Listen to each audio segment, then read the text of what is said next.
Buenas, mija, ¿cómo está? ¿Qué estaba haciendo el almuerzo? Bien, ¿no? ¿Qué me hace el almuerzo? Haciendo un sancocho.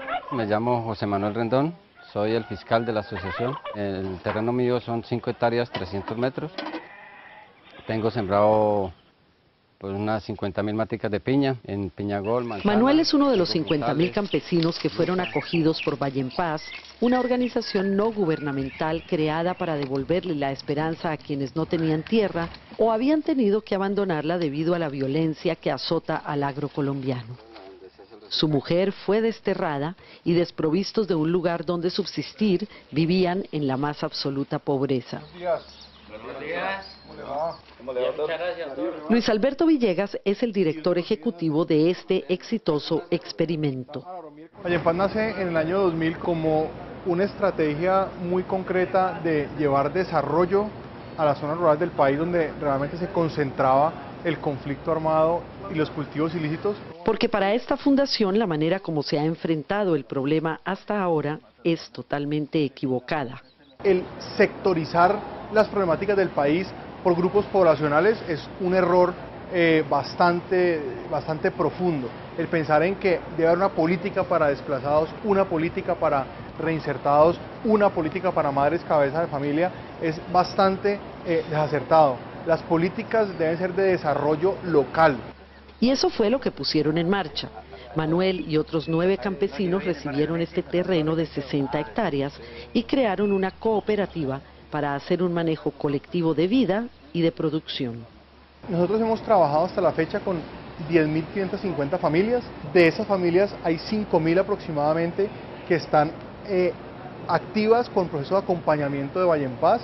Las otras 5.500 alguna vez entraron en un proceso de Valle en Paz, pero ya salieron y ellos mismos tienen su actividad productiva y comercial. El número más grande está en Nariño, con un reto muy importante en estos municipios, y es que son municipios 100% coqueros, y ahí estamos en todo el tema de desarrollo alternativo, impulsando las dinámicas comerciales.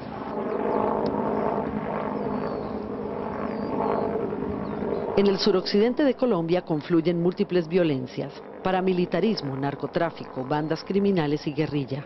De los cerca de 4 millones de campesinos colombianos, 1 millón pertenece a esta área del país. Además, guerrilleros y paramilitares que han dejado las armas buscan cómo rehacer sus vidas. Las mismas autoridades colombianas establecieron que los narcotraficantes y los grupos armados ilegales de extrema derecha se apropiaron del 50% de las mejores tierras del país, es decir, unas 4 millones de hectáreas valoradas en 2.500 millones de dólares. En contraste, el 70% de los pequeños campesinos solo posee 5% de las tierras cultivables. Encontramos que el 60% de las familias con que trabajábamos no tenían tierra propia. Entonces, la posibilidad de tener una finca donde un grupo de familias de una vereda pudieran tener su sitio de trabajo, además del acompañamiento de Valle en Paz, era la manera de adicionarle al modelo la parte relacionada con la tierra y así volverlo cada vez más integral. Esto es una piña que va para almacén de cadena. Esta piña tiene por ahí 1.7, 1.8. Para que el pequeño productor sea competitivo, debe trabajar asociativamente, y eso está completamente demostrado. Independientemente del cultivo que tengan, deben tener algún tipo de asociación que les permita hacer compras de volumen, a llegar al mercado con volumen y poder estar entregando día a día, hacer proyectos para atraer recursos del gobierno y la cooperación internacional. En fin, si lo hace cada uno individualmente no lo va a poder lograr. Los almacenes de cadena y la población urbana han respondido positivamente a esta nueva forma de buscar la paz.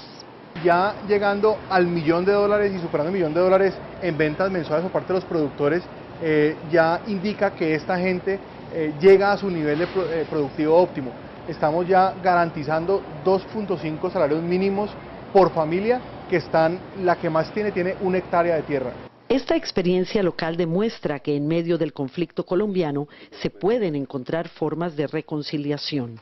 La paz no se logra únicamente con las armas, sino llevando también desarrollo rural a estas comunidades que están más cerca de la violencia. Una violencia que no terminará en Colombia mientras no se resuelva el problema de la tenencia de la tierra.